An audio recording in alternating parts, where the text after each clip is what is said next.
það eru tækifæri innanlands sem ágætis undirbúningur að vinna fyrir frjálsfélagasamtök og vera virk innan háskólans. Það er starfsnám hjá utanríkisþjónustunni.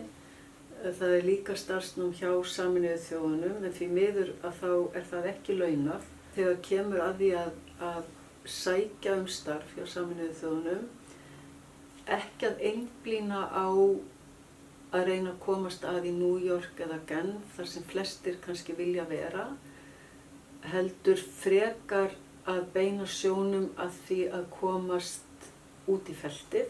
Það er meiri líkur á því að fá starf út í feltinu, og það er líka miklu meiri nálægð á milli þess sem þú ert að gera og þess sem að nýtur góðs af starfseminni, og þú fær líka bara, þetta er bara ákveðin reynsla og innsýn inn í hvernig fólk hefur það annars staðar.